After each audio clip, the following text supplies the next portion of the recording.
Друзья, приветствую, с вами, как всегда, Максим. Сегодня очередная серия о ваших строительных факапах. Так вот, господа, смотрите, серия будет интересной. Подождите, я сделаю небольшое вступление и попытаюсь вас еще раз, смотрите, если вы строите свой первый дом для себя, я понимаю, что вы будете стараться, но не обязательно у вас должно быть получиться, да, как с блином, знаете, так вот. Так вот, ребят, когда вы строите свой первый дом, у вас не хватает строительного опыта, просто не хватает. И этот опыт вы получите, когда этот дом построите. Так вот, господа, самое смешное, что вы этот дом потом, если вы делаете дом без проекта, без профессионалов, своими силами, там еще там что-то, привлекаете каких-то непонятных лиц, вы испортите земельный участок, который часто стоит достаточно дорого. Следующее, вы обязательно этот свой первый дом будете потом продавать, потому что вы совершите это, вы скажете, вот в следующий раз я так не сделаю. И если вы не продавать этого будете, а впаривать, потому что если вы расскажете человеку, который покупает этот ваш дом, всю правду о том, что вы там забыли сделать каналы, сделать вытяжку, еще там какие-то вещи, почему там так получилось. Если вы всю эту правду расскажете, вы никогда этот дом не продадите. И поэтому у нас сейчас есть услуга домоподбор. Мы вскрываем такие, скажем, вещи, которые друг другу не говорят продавцы домов, понимаете. Поэтому, господа, будьте аккуратней. Получайте опыт за счет чужих ошибок. И еще, при начале строительства я рекомендую каждому из вас заказать проект. Он почти бесплатен при заказе дальнейшего строительства. И стоит, сущую ерунду по сравнению с вложениями там, в 6 или 8 миллионов рублей. Вот тут ссылочку оставлю. Итак, погнали. Так, ребят, опять старая история. Смотрите, увеличиваю, как обычно, то, чего я говорил. Облицовочные трубы, горячие каналы из облицовочного кирпича. Это дико, как бы. Вот их тут целых две этих трубы. Придется все переделывать. Вот с того же домоподбора. Смотрите, какая оригинальная паршива. Пленка, пришедшая в негодность. И это на мансардном, на переходе с мансардой. Понимаете, там я понимаю, что и над крышей также. И, скорее всего, зимний конденсат уже стекать будет, к вам конкретно в дом. Я думаю, вам и объяснять ничего не надо. Я понимаю, что человек при выборе покрытия для кровли выбрал какую-нибудь нестандартную компанию, которая продала ему эту кровлю, и нестандартного производителя металла. Вот как результат, через 2 года, вот результат этой кровли. Поэтому будьте аккуратней. И ищите такую компанию, которая бы несла, такую серьезную, которая бы смогла потом нести перед вами гарантийные обязательства. Это гораздо выгоднее, чем заново снять металл и покрыть его новым.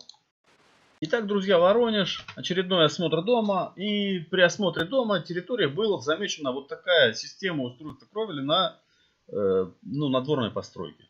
Осмотрена была кровля на доме и выявлен точно такой же недостаток. Останавливаем на паузу, пишем в комментах, что здесь не так. Смотрите, ребят, поясняю.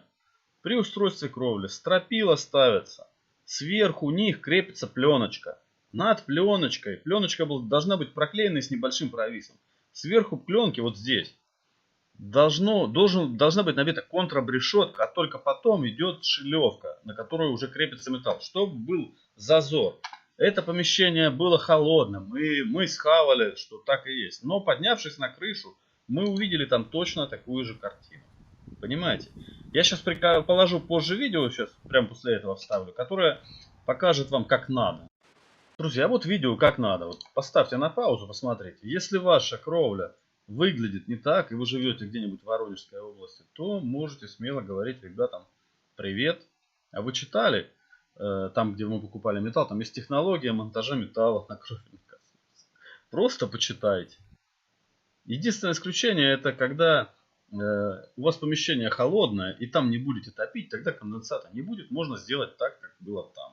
Но везде на доме должно быть именно так. Поэтому посмотрите еще раз видосик. Сделайте себе пометочку и проверяйте, ребята, работу свою. А так, смотрим очередной домоподбор. Смотрите. Оригинальная устройство-приямка для слухового окна. Я так понимаю, что сначала не было отмостки. Потом, когда решили дом продать, отмостку все-таки решили сделать. И что у нас вот получилось? Смотрите. Отмостка приблизительно на 10 сантиметров выше, чем слуховое окно. Что будет зимой, несмотря на установку вот этого металлического якобы бордюра? Я понимаю, что он, конечно, сдержит какой-то процент влаги, но я уверен, что снег вот туда будет падать, там же будет таять, потому что там тепло, понимаете? Подвал там в этом доме все равно топится, цокольный этаж. И вот смотрите, потом будет вот тут полна коробочка воды, И я так понимаю, что окно это просто будет выдавлено. Поэтому на самом деле, ну, я не знаю, что делать. Переставить, убрать или вообще заделать это окно, как вариант. И следующий рисунок. Смотрите. Вы себе не можете даже представить, какие вещи мы иногда находим на чердаках и на каких-то мансардах, на которые заделан вход. Ну, я имею в виду, которые... вот этот дом конкретно строился давно, там 10 лет назад, и у него было над гаражом помещение, в которое можно было подняться по приставной лестнице. Там не было никакого люка, это было очень сложно, но мы решили это сделать. Нам открылась такая картина, вот смотрите и развлекайтесь. Это Воронеж тоже. Смотрите, ребят. Качество кладки. Иногда дом, отделка, 10 лет, люди жили в нем, хороший дом. И вы никогда не увидите, как он был построен. Но поднявшись на какой-нибудь чердак, опустившись в какой-нибудь подвал, вы увидите, из чего построен дом на самом деле. Смотрите. Смотрите, как построен дом. Ну, смешно, ребят, нет, смотрите как. Применено несколько вариантов блоков. Это только начало. Я вам сейчас дальше будет смешнее. Вот смотрим внимательно. Применен блок кустарного производства с керамзитом и со шлаком. Вот в некоторых есть керамзит, в некоторых нет. В этом нет никакой проблемы. Как вы видите, резко и качество кладки блоков. Вот сейчас будет дальше на фото видно. Установка утеплителя зачем-то непонятно. И также будет видна еще, ну сейчас сами увидите, смотрите, качество кладки. Сетка заложена, где что, как опираются, узлы кровли. Ну, я думаю, об этом доме вам нужно много сказать. Вот это то, что мы видим, и весь тот дом, я уверен, построен точно так же. Вот проводка. Вы понимаете, как вы в том доме, где проводка выполнена 10 лет назад. Как я вижу, тут медные провода, алюминиевые провода, похоже. Скрутки, вот эти все сверчки. Что с этим будет, я не знаю. Вот.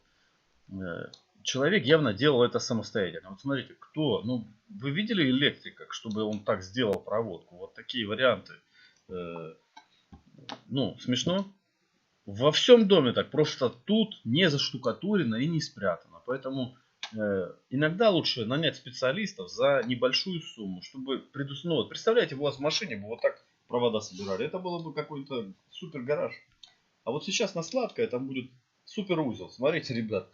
Узел опирания стены на узел опирания кровли. Ну, поддержки кровли. Это просто супер ферма. Новая. Ну, я не знаю, я так понимаю, что заказчик просто, наверное, этого не видел. Ну, выглядит это. Я когда увидел, это вообще просто пуля. Ну, видите, как бы 10 лет стоит, все нормально. Ну, не падает. А представляете, там тоже как-нибудь так. Ну, там, где не видно. Ну, мы же не будем разбирать. Но это действительно смешно. Целая стена опирается на стропилину 50 на 150, ну, которая там собрана на 2 стропилины. Но это просто дичь. Поэтому будьте аккуратнее, ребят. На самом деле, будьте аккуратней, либо внимательней. И присматривайтесь к мелочам. Мелоча иногда рассказывают о доме больше, чем сама общая картинка и общий лоск. Итак, друзья, в прошлом ролике я разыгрывал перчатки, они из Тибета. Перчатки выиграл парень из города Сургут. Привет Сургуту. Если вы хотите заняться долгостроем, ну, хотите купить в этом году земельный участок, потом залить фундамент, через год сделать там цоколь, сделать коробку, крышу, и видите, что это строительство у вас затянется, ну, на несколько лет, вам просто необходимо иметь проект. Вы заранее будете знать, сколько денег вам на это нужно, какие суммы, какие части, что вам подобное. Потому что я сам лично видел и скажу больше, делал раньше, вот эти 5-10 лет назад, когда вот такой поток был работы, мы лили эти фундаменты 10 на 10 с одной стеной посередине, просто пачками. Каждый третий такой фундамент, наверное, был. Я даже не знаю, как теперь люди живут в таких домах, которые вот такие, знаете, 10 на 10, типа капиталка. Ну, просто кошмар. Вот это действительно, таким подходом нельзя быть. Поэтому, ребят, закажите, не жлобитесь. Проект этот стоит там 20-30 тысяч рублей. Это вы сэкономите деньги, заказав этот проект. Поэтому, господа, я вот тут ссылочку оставлю на проектирование. Кидайте туда свои заявочки, если вам не хотите учиться на своих ошибках. Итак, господа, я желаю каждому из вас жить в счастливом, красивом, удачном доме.